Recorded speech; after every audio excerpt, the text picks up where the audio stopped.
GellyBlik stories. If you watched the last episode, you'll know that we spent some time in the Kalahari, exploring our heritage and our inheritance on that side, and you know what it means to be Khoi.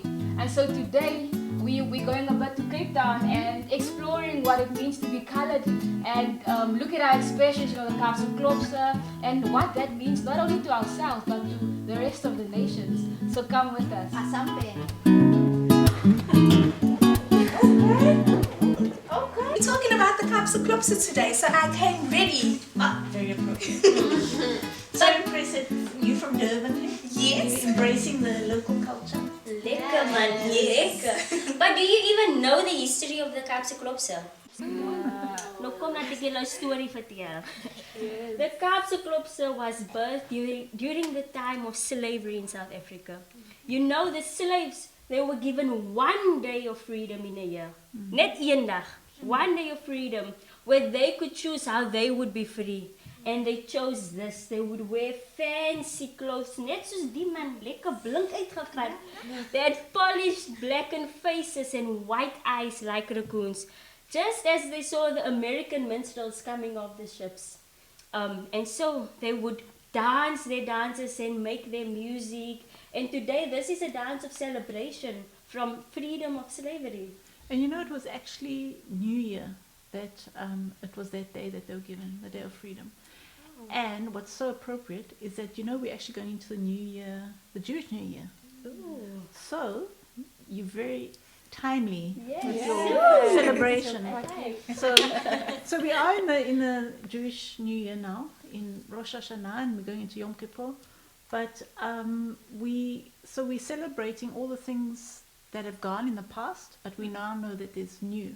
And one of the things about the Kaapse Klopse is that it's all off with the old man and it's on with the new man. And they used to have this ceremony where they would try and kill the old year and let the new year come alive. And so here you are sitting and representing the new year that we are going into. So that's amazing. It's so powerful. Do you remember that year in the story you guys would always tell in America of the Klopse dance? Yeah, now you can see, so the hats, right, were given to the slaves, and shoes when they got their freedom. So it's very important for the Kaapse Klopse to dance with their hats and with their shoes. And of course, you know the music, and the music is so joyful. And it really represents the gift of a people. I mean, even the satins, so the gift of the textiles, the hats, the freedom from slavery, and the music, the joy of a people group. And you know, one time, we were in America had to go and perform, and what happened? They forgot the music. Can you imagine? So how do you do Kaapse Klopse without the music, right? And so we had to decide: are we going to allow the team to dance without music or not? And this was an African American church, and there's a real heaviness with the people that we had met amongst the African Americans. And I remember we were on the slave trail, and they were showing us and telling us all the stories of, you know, slavery and how the slaves entered America, and there was so much heaviness. And do you remember how they said that it's the first time they ever had a group on the slave trail that's dancing and celebrating? They can't understand these colored South Africans, I right? remember that. Oh my goodness. And so of course the joy and the celebration was always marked, you know, at this time. And so in this particular night with the dancing, so we had to decide, and we decided actually they need to do it without the music. And so they danced, and as they danced, this joy just broke out in the hall, and people were laughing, and they were singing, and they were dancing with and celebrating, and we could really just experience that the gift of this people group came across so strongly even without the music. Yeah. And one of the things that they said afterwards is, you know, we as African Americans, our identity is that we were slaves. And so often, like, how do you get rid of that slavery? Because if you're getting rid of the slavery or the victims of being slaves, then you're actually giving up your identity.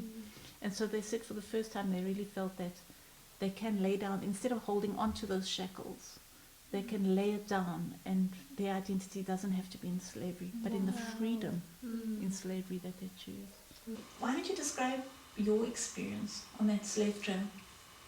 Well, I mean, like, I was really young. I was like 13 years old at the time.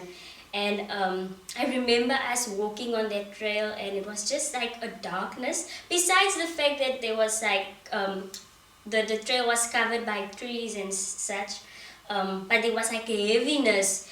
And we would just walk, and what we always do, you know, sing a chorus, a lekker koortjie, or just sing a song and just, you know, do the koor dance, and even in that heaviness, in that darkness that we felt, we could still sing and dance, and we could still dance on that path.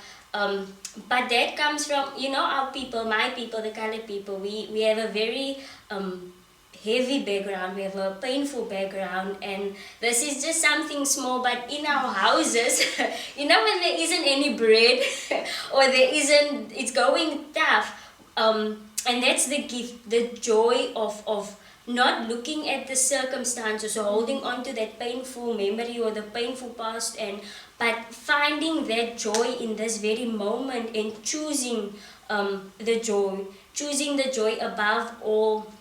It doesn't matter what it looks like right now, and so that's how we can sing and dance when times are really dark, when times are tough, when we have a painful past, and that's just the gift of my people. You can go even to the what you call it, the flats, and you will see people are.